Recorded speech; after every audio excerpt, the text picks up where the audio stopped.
আসসালামু আলাইকুম। সবাইকে স্বাগত জানাই আমাদের নতুন স্বাস্থ্য সচেতনতামূলক সিরিজে, যেখানে আমরা কথা বলবো একটি গুরুত্বপূর্ণ সমস্যা নিয়ে, হাঁপানি বা অ্যাজমা। আমাদের চারপাশে বহু মানুষ এই সমস্যায় ভুগছেন, কিন্তু অনেকেই জানেন না এটা কি, কেন হয় এবং কিভাবে এর প্রতিকার করা যায়। হাঁপানি কি? হাঁপানি বা অ্যাজমা হলো শ্বাসতন্ত্রের একটি দীর্ঘমেয়াদী রোগ। এর ফলে আমাদের শ্বাসনালীগুলো অতিরিক্ত সংবেদনশীল হয়ে পড়ে।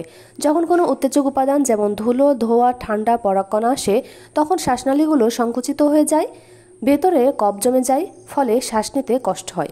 এই অবস্থাকে বলা হয় হাঁপানি অ্যাটাক। লক্ষণগুলো কেমন হয়? সবচেয়ে সাধারণ ও বড় লক্ষণ হচ্ছে হাঁপ ধরা ও শ্বাস নিতে কষ্ট হওয়া, বুক বাঁধা বা টানটান অনুভব হয়, ঘন ঘন কাশি হয়, বিশেষ করে রাতের বেলা বা ভোর রাতে শ্বাসের সময় বুকের ভিতরে শাঁসা শব্দ পাওয়া যায়। অনেকেই বুঝতে পারেন না যে তারা হাঁপানিতে ভুগছেন। বিশেষ করে এই লক্ষণগুলো যদি মাঝরাতে হয়, তাহলে একেবারেই বোঝা যায় না। এ পর্যায়ে আমরা জেনে নেব হাঁপানি কেন হয়। জেনেটিক বা বংশগত কারণে হয়, যেমন বাবা মায়ের যদি হাঁপানি থাকে তাহলে সন্তানের হওয়ার সম্ভাবনা অনেক বেশি থাকে।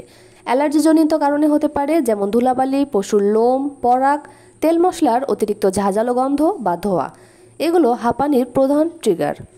পরিবেশজনিত কারণে হতে পারে, যেমন দূষিত পরিবেশে যারা থাকেন তাদের ঝুঁকি অনেক বেশি।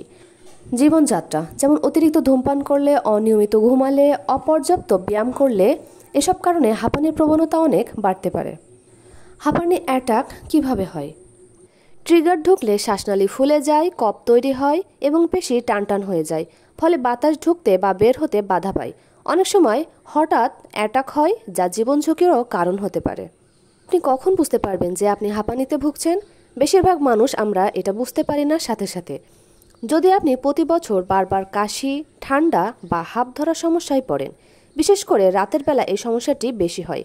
যদি ঠান্ডা লাগলে বা ধুলোতে গেলে আপনার শ্বাস নিতে কষ্ট হয় এবং যদি ইনহেলার ব্যবহার করলে কিছু সময়ের জন্য আপনি আরাম পান, তাহলে এগুলো হাঁপানির ইঙ্গিত হতে পারে।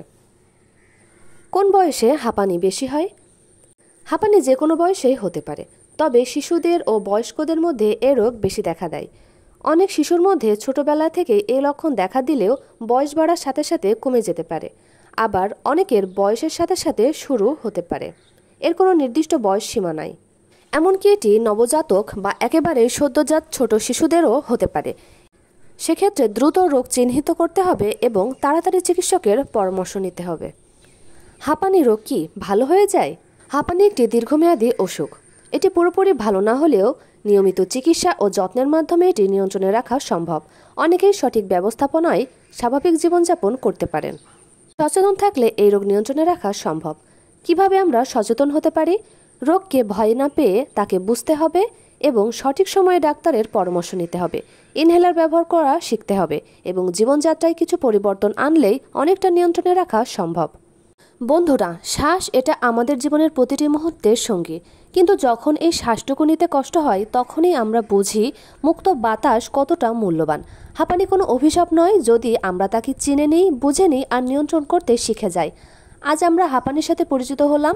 আগামী পর্বে জানবো হাঁপানির পেছনে অদৃশ্য শত্রুদের, ধুলো, ধোঁয়া, ঠান্ডা আর অ্যালার্জি, এরা কিভাবে আমাদের ফুসফুসে হামলা চালায় আর আমরা কিভাবে নিজেদেরকে রক্ষা করতে পারি।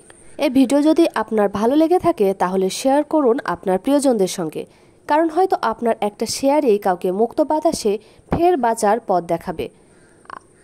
আবার দেখা হবে পরবর্তী পর্বে। সে পর্যন্ত সুস্থ থাকুন, সচেতন থাকুন এবং নিজের শ্বাসের যত্ন নিতে শিখুন।